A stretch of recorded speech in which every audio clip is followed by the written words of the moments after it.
Welcome to New at NAMT, the next wave of musical theater writers, a series dedicated to spotlighting the emerging voices in musical theater. Every interview provides a unique glimpse into the creative minds behind the next big musicals. So, whether you're a producer, theater lover, or even simply curious about the future of musical theater, New at NAMT offers a front row seat to a new generation of writers. It's time to lower the lights, raise the curtain, and LX1, go on New at NAMT. I am your host, Jean-Paul Yovanoff from Musical Theater Radio, and joining me each week is a rotating cast of NAMT alumni writers as our co-host. Before we get to today's interview, let's welcome this week's co-host, Will Lacker. Hello, Will. How are things going? Hey, Jean-Paul. I am doing very well. Thank you for asking. Awesome. Super pumped and excited to be here as part of this conversation. Fantastic. So before we get to talking to our guests, tell us a little bit about yourself and what you've been up to. Absolutely. As mentioned, I'm Will Lacker. I am a book writer and co-lyricist. I work with my longtime collaborator, Dylan Gladhorn, who unfortunately cannot be here today, but was definitely invited. He is also a co-lyricist and my composer. We are festival alumni. We were in the 34th Annual Festival of New Musicals with our musical, The Pelican. For those of you not familiar, it's a story about a small Florida town in the not too distant future that has been devastated by climate change, and the show centers around the sort of steadfast, colorful few who have chosen to stick around and make a life in the bones of the town. And of course, what happens when a new hurricane rolls in? What do they do? And all of that fun stuff. Since the festival, the Pelican has been absolutely a central focus for us. We've had really great opportunities to share it with new audiences. Recently, Dylan traveled to Columbus, Ohio with our collaborator and friend Diana DeGarmo and Ace Young. They performed a couple of the songs from The Pelican at Short North Stage. It was a really great experience seeing how the music resonates in a different environment outside of New York City in particular. And Dylan also recently served as a music supervisor for NAMT's Challenge Accepted Songwriting Challenge for high school students. There, Desi Oakley performed our I Want song, How Long Does It Take to Drown from The Pelican. And again, just really great to see how the interest in the show has grown. Beyond The Pelican, after NAMT, we signed with Stewart Talent Agents' newly launched literary division, which has really opened up new exciting opportunities. We've received a commission from producer Michael Dangora to write a new musical. And then also thanks to Theater Now and the National Foundation for Musical Theater, we got a grant to work on a new musical called Potter's Field, which has a reading mid-October. We're looking forward to seeing how that wraps up and, frantically writing because October is coming up, isn't it? Outside of musical theater, I should mention this, Dylan and I both have become fathers. So we have little collaborators in the room now. And I keep telling him we're not getting the rights to Rafi. There's no chance, but well, tell that to a 14-month-old. That's me, and that's what I've been up to. That's awesome. Yeah, I saw The Pelican at NAMT not too long ago, and fantastic. And I'm happy to see where it's going. So great to hear about all the stuff that's happened to you. And congrats on the little one as well. Thank you. Thank you. Awesome. All right. Well, now that we've met our co-host, let's get into the interview. Today, we are speaking with Mike Ross and Dylan MarcAurele, the creators of the musical Lewis Loves Clark. Now, Lewis Loves Clark is a funny, fast-paced epic about the famous Corps of Discovery expedition. Combining bluegrass, folk, and pop, this tragic comedy follows Meriwether Lewis, a depressed, closeted alcoholic, William Clark, just breathtakingly obvious, Sacagawea, permanently exasperated, and York would rather be birdwatching as they grapple with the not-so-great unknown. Mike, Dylan, welcome to New at NAMT. Thanks so much for having us. Before we get talking about your musical, I'd love for you to introduce yourselves to the listeners. Mike, let's start with you. Hi, I'm Mike Ross. I wrote the book and lyrics for Lewis Loves Clark, and I am so excited to be here and be in NAMT and be talking to you. Great. And Dylan, yourself. Hi, I'm Dylan MarcAurele. I wrote the music for Lewis Loves Clark. Short, sweet, and to the point. Perfect. How did you two meet? Yeah, we met when we were 18, our freshman year at Harvard. We both got chosen to write a musical together. There's this first year musical they do every year there. I was writing book, Dylan was writing lyrics. So no, music. He was a composer. It was called What the Hell or Pair of Guys Lost. It was a parody of the Dante's Inferno, in which two guys went on a buddy road trip through the nine circles of hell. And Dylan and I really liked writing together. And it kind of changed my life, both in terms of friendship with Dylan and in terms of wanting to do musical theater. And Dylan, I would love to know if you had anything to add to that, because I don't want to speak for you.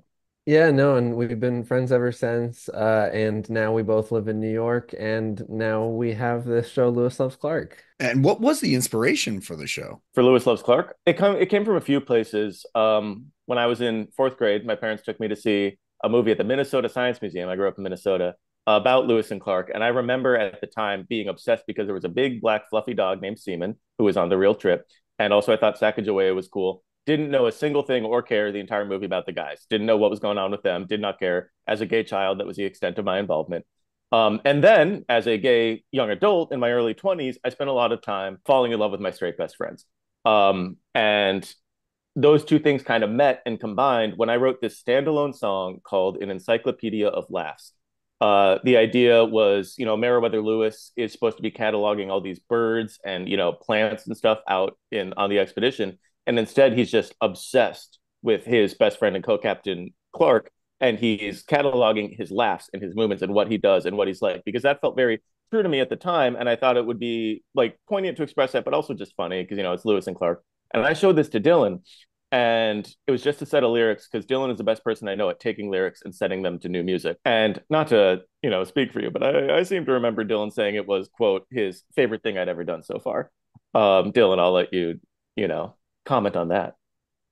Oh yeah, and we just kind of hit the ground running and played with it, and the show evolved a lot. But yeah, it all started from what if Lewis was obsessed with Clark romantically, which has some base in historical fact.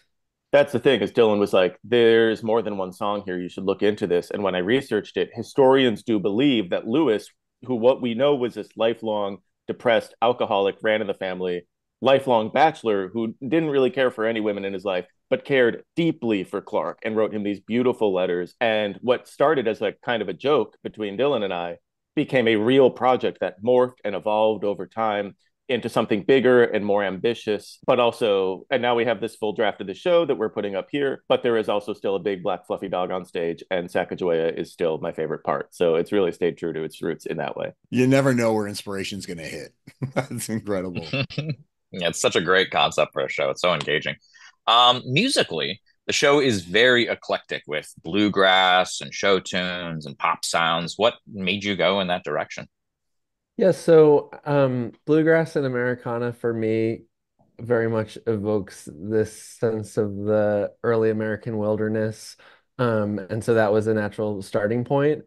But what's fun about that is you can kind of take a little step over here in the pop direction, or you can take a step over here in the folk direction, or a step in the more musical theater, almost like Oklahoma revival direction, while still kind of feeling cohesive, still giving variety. So yeah, we didn't even have that many conversations about the sound because it just came very naturally based on instinct with both of us. Yeah, something I'm proud of is and proud of Dylan's work on is finding ways to use modern pop shades to combine with like more authentic old sounds so that it's not the same song over and over again, and that there's like a varied palette for the ear. So like one song is Americana folk by way of, kind of a Joni Mitchell thing. That's our Act One finale, I would argue. Our I Want song has a little bit of that kind of Max Martin when he works with, Taylor Swift or something like that, like acoustic guitar with a strong kick drum pop kind of thing.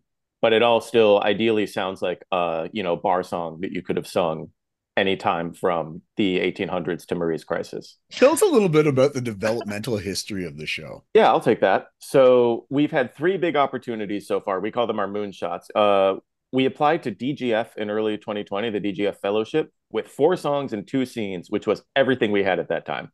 And miraculously, we got in. And through DGF's feedback and financial support, we're able to arrive at a first draft. And they helped us to pay for an informal table read and to hire Delana Studi, who is this amazing Native American, she's a Cherokee theater maker. She writes and performs her own shows. She has an incredible mind when it comes to theater.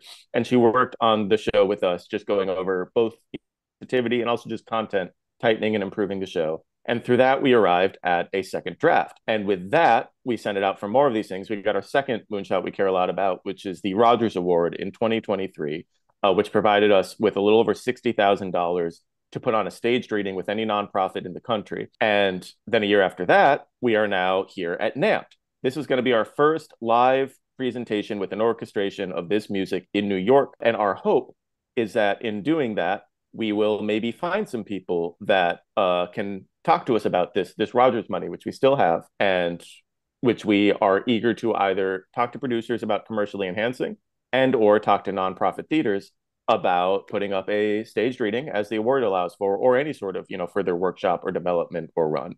But that is pretty much the extent of the developmental history so far. It is still a relatively new musical. Mike, you sort of touched on this a little bit, but what kind of response are you hoping to receive from the industry professionals and audience at NAMT? Obviously, like audience response and also professional development. And in turn, what you are hoping is the next step for this show? I'll start and then I'll pass it over to Dylan. As far as in the room, I just really hope they laugh. I mean, it is meant to also be like a serious, thoughtful, and moving show, but once you get that first audience laugh, I feel like it breaks the rest of the hour open, and I'm so looking forward to it. It's something I think about all the time. And then we talked a little bit about next professional steps, but Dylan, I would love to hear what you're looking for or what you want. Yeah, I mean, Mike Ross and I are not the most like connected in the scene yet, and so we're really excited to just meet more theater makers from around the country, particularly those that are interested in Lewis Loves Clark, and also we want to keep on working on the piece and developing it and improving it. Hopefully with other people that care about it too. We have big dreams for the show, and I think NAMT is the perfect place to sort of like show the world its first version. Yeah, when you talk about next steps, I think about like, okay, we put up a reading that maybe leads to further development dramaturgically or otherwise at a regional theater, maybe around the country, maybe somewhere on the trail. There's a lot of great theaters in the Pacific Northwest where a lot of the show takes place.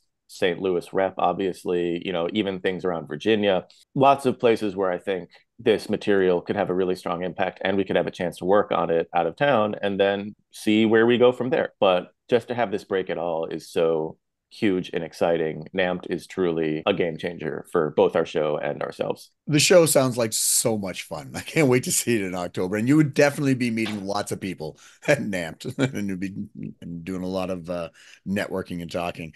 Where can people learn more about you before the NAMT Festival? The websites, the socials, etc. Yeah, so you can find me on Instagram at Dylan MarcAurele. So that's DylanMarcaurele. We don't currently have a show website or handle that I'm aware of, but we're just doing hashtag Lewis Loves Clark for now, and I'm sure stuff will appear maybe soon. by October we'll have cobbled something together. But in the meantime, my Instagram and website are both Mike Ross Writes, MikeRossWrites.com, or at Mike Ross Writes on Instagram. And I'm also on Twitter at MC Ross is not a pun, but that is both a more complicated URL and a more complicated website. So Mike Ross Writes is a lot simpler. We'll find you somehow. No worries. Yeah, thank you, Mike and Dylan, for joining us today and introducing the listeners and the two of us to your musical, Lewis Loves Clark. Thank you both. So and Will, that Pelican show, and I want song called How Long Does It Take to Drown makes me instantly want to go see that. So I'm very excited that it's going further places because Thank you.